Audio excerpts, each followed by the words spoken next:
Good morning, students. Hope you all are doing well.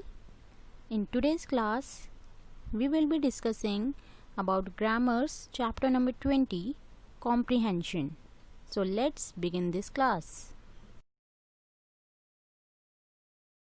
First of all, see what comprehension is. When you are comprehending something, it means that you are understanding it. This little drawing shows you that comprehension means I understand what I read. So students, put on your thinking caps and let's begin with the comprehension. Comprehension means the ability to understand. Reading comprehension is an exercise that trains students to understand a language.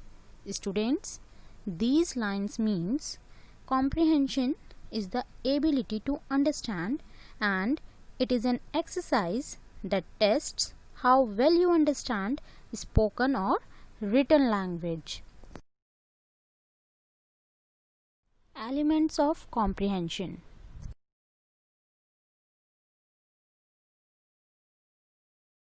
There are three elements of comprehension.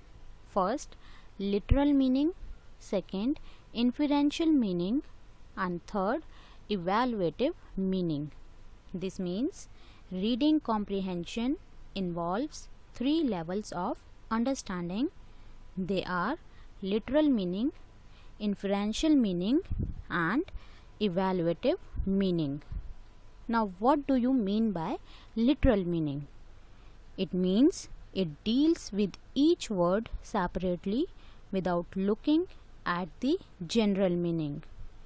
Inferential meaning involves conclusions reached on the basis of evidence and reasoning. And last, evaluative meaning is based on or is related to an assessment to form an idea of the value of something. Now we will learn about 5 strategies of comprehension. There are 5 separate strategies of comprehension. Let us study about each strategy in brief. First, activating background knowledge. Research has shown that better comprehension occurs when students are engaged in activities that bridge, means that connect their old knowledge with the new one. For example, a simple question like, "What do you know about rats?" will stimulate students' previous knowledge of that topic. This will help them connect the current reading to their already existing knowledge and make the new reading more stimulating and engaging. Second, questioning. It means encouraging students to frame questions before and after reading to increase their comprehension. Third, analyzing text structure. This requires students to learn how to comprehend, means how to understand the structure of a text. Understanding the pattern in which the material is presented allows the students to comprehend the information better. Fourth, visualization. The fourth strategy stresses on the importance of visualizing the material, means how you see them. Students should be encouraged to form visual images in their head as they read the text, which will help in better comprehension. And last strategy is summarizing. The last technique is to summarize the material read. The ability to summarize enhances comprehension. A student making use of the other 4 strategies will find it easier to summarize the material. Means if you have completely acquired mastery over all other 4 strategies, then you will be able to summarize the comprehension more correctly.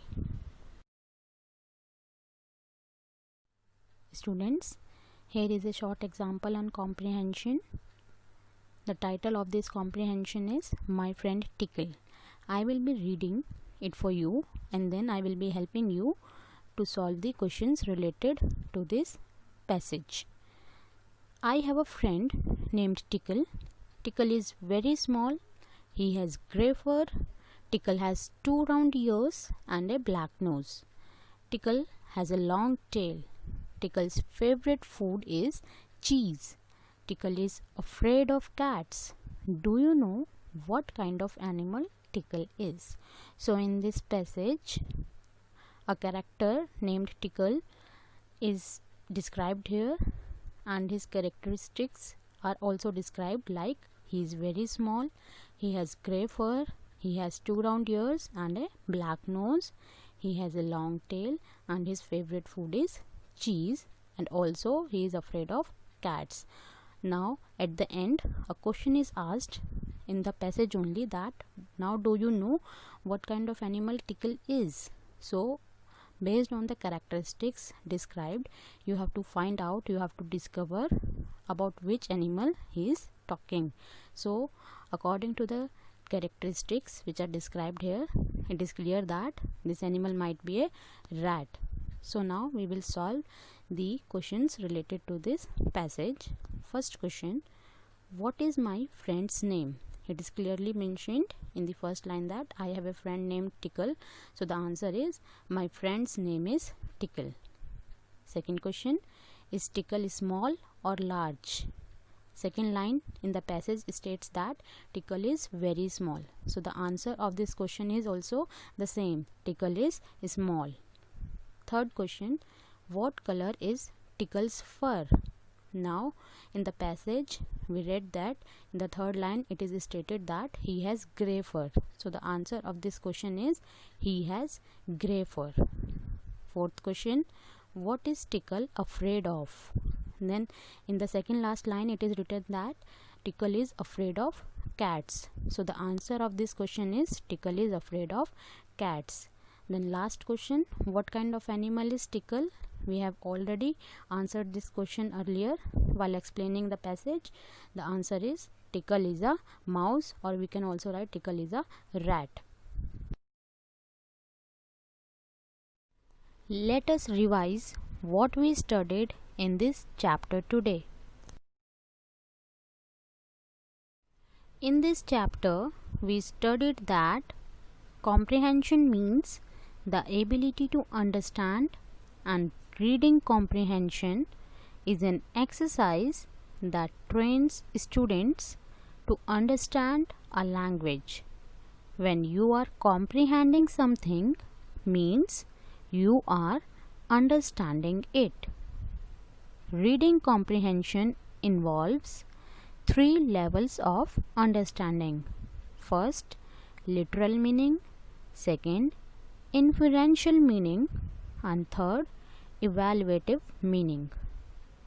There are 5 strategies of comprehension. First, activating background knowledge. Second, questioning. Third, analyzing text structure. Fourth, visualization. And last, summarizing. So after explaining the chapter and also discussing an example related to this chapter, now let us try to solve the exercises related to this chapter. Let's begin with our exercises. Read the following passages carefully and answer briefly the questions given below them. Students, 5 passages are given to you and few questions are given related to each passage. Please read the passages very carefully. The answers are the direct answers. They include the same words as written in the questions. So you have to pay more attention while reading the passage. Let us begin with passage number 1. It is very easy to destroy, but it is difficult to build. Yes, it is true that things can be built with great effort, but they can be destroyed using less effort as needed to build it. It takes a long time to make a beautiful or grand thing. This was the case with the city of Rome. Same was the case of the city of Rome. It was not built in a day. In the beginning, it was only a small town of huts. In the beginning, the city of Rome was only a small town of huts. By and by, it began to progress. With time, progress was done. Progress was made in the city of Rome. It became the center of art, literature, culture, and civilization. By the time it became the center of art, literature, culture, and civilization. This is true of every great thing, every great achievement. Like great achievements are done with great efforts and with great time, same is with the city of Rome. It is not the result of one day. The city was not built in one day only. Every person achieves greatness only after years of patient labor. So the first question related to this passage is, what was not built in a day? So if we have read the passage carefully, we would find the answer easily, and the answer is, the city of Rome was not built in a day. Second question, what was Rome in the beginning? The answer is, in the beginning, it was only a small town of huts. Third, what things was Rome a center of? We read that it became the center of art, literature, culture, and civilization. And this is the answer. Last question, how do we achieve greatness? The answer is written in the last line of the passage itself. We achieve greatness only after years of patient labor. Passage 2. Vatican City is the world's smallest country. So the world's smallest country is Vatican City. It has an area of about 0.44 square kilometer and a population of below 2000. So if we speak about the area of Vatican City, it covers an area of about 0.44 square kilometer, and the total population of this city is below 2000. It has been independent since 1929. It became independent in 1929. Vatican City has its own museum, broadcasting station, newspaper offices, and railway station. So the city has some facilities, and these facilities are that it has its own museum, broadcasting station, newspaper offices, and railway station. It has its own coinage and banking system too. The Pope, head of the Roman Catholic Church, has absolute authority within Vatican City. So the person who has absolute authority within Vatican City is the Pope, and he is the head of the Roman Catholic Church. Now questions related to this passage. First question, which is the smallest country of the world? The answer is written in the first line of the passage. Vatican City is the world's smallest country. Second question, what is the area and population of Vatican City? This answer is written in the second line of the passage. It has an area of about 0.44 square kilometer and a population of below 2000. Third question, when did Vatican City become independent? So the answer is written in the third line of the passage itself. It has been independent since 1929. Fourth question, what facilities and systems does Vatican City have? Now this answer is written in the fourth and fifth line of the passage. It has its own museum, broadcasting station, newspaper offices, and railway station. It has its own coinage and banking system too. Now last question, who has absolute authority within Vatican City?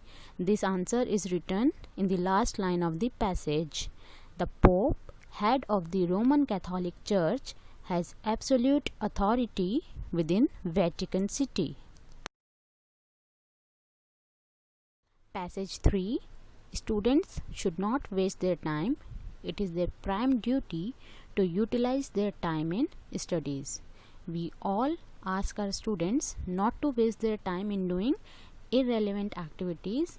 Instead, we advise them to use their time in studies. They can do social service as well when they are free from their studies.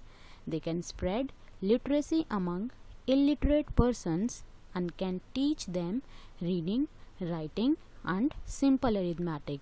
So when they are free from their studies, they can do social service, which includes teaching illiterate persons how to read, how to write, and how to do some simple mathematical calculations. During summer vacations, students can go to nearby villages and start cleanliness drives there. So when they are having their summer vacations, they can go or visit their nearby villages and start cleanliness drives there. They can go to hospitals and help the patients and look after the needy ones who are all alone and have no one to take care for them. They can also visit hospitals and help the patients or needy people who are all alone and have no one to look after them. They can provide books and magazines to these patients. During natural calamities, students can be of great help to all those who need emotional and material support. Now the questions related to this passage are: first question, what is the prime duty of students? So it is written in the second line of the passage itself. Their prime duty is to utilize their time in studies. Second question, when can students do social service? The answer is they can do social service when they are free from their studies. Third question, whom can students teach reading, writing, and simple arithmetic? The answer is they can teach reading, writing, and simple arithmetic to illiterate persons. Fourth, when can students go to villages and start cleanliness drive there? The answer is during summer vacations, students can go to nearby villages and start cleanliness drives there. And last question related to this passage is, what can students do to help in hospitals? And the answer is they can go to hospitals and help the patients and look after the needy ones who are all alone and have no one to care for them. Passage 4. India is the 7th largest and 2nd most populous country of the world. India is the 7th largest country of the world and it is also the 2nd most populous country of the world. Most populous means which is having a huge population. It is a part of Asia, the largest continent in the world. So it is a part of Asia and Asia is the largest continent in the world. It is one of the oldest civilizations. It is separated from the rest of Asia by the Himalayas. The Himalayas separates India from the rest of Asia. The Great Himalayas, together with the Arabian Sea, Indian Ocean and Bay of Bengal, give the country a distinct geographical shape.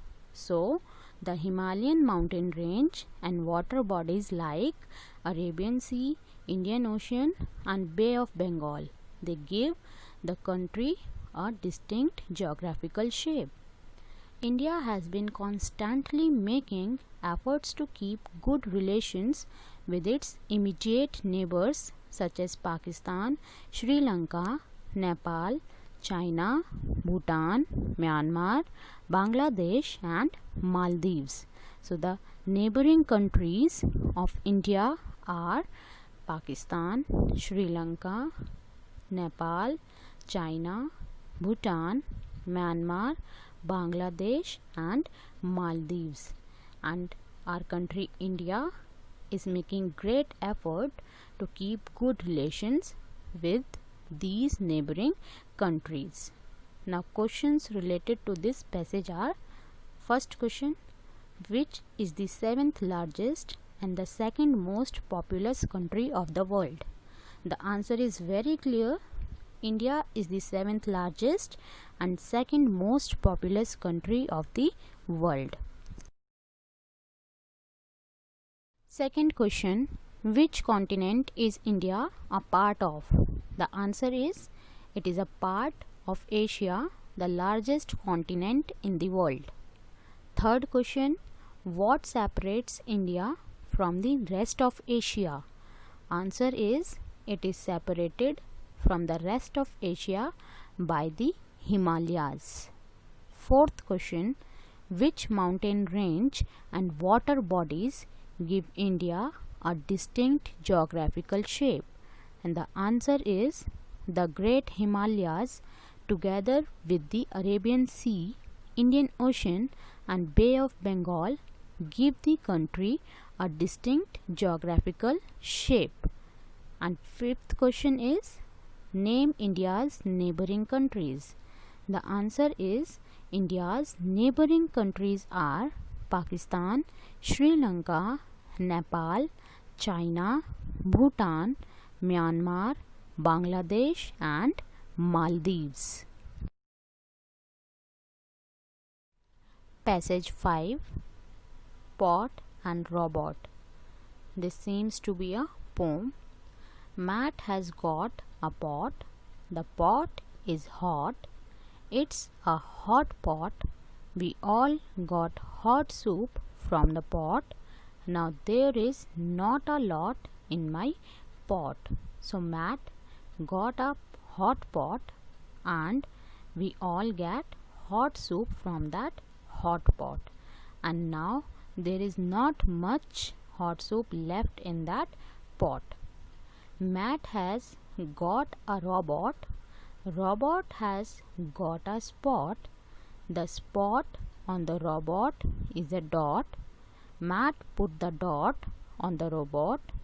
Matt likes his robot a lot. Now Matt has got a robot also, and that robot has got a dot as a spot on him, which was put on him by Matt. Matt likes his robot a lot. Now the questions related to this passage are: first, is there a lot in the hot pot? The answer is no, there is not a lot in the hot pot. Second, what did we all get from the pot? The answer is, we all got hot soup from the pot. Third, what has Matt got? Answer, Matt has got a pot and a robot. Fourth, does Matt like his robot? And the answer is yes, Matt likes his robot.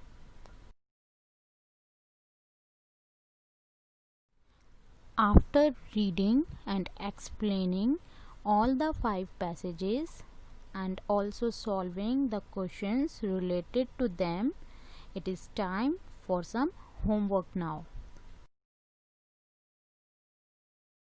Your homework is to read the chapter again and complete all the exercises in your grammar notebooks neatly.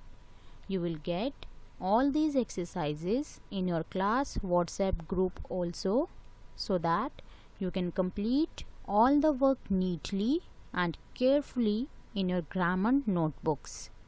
We will meet again soon in our next class with a new chapter.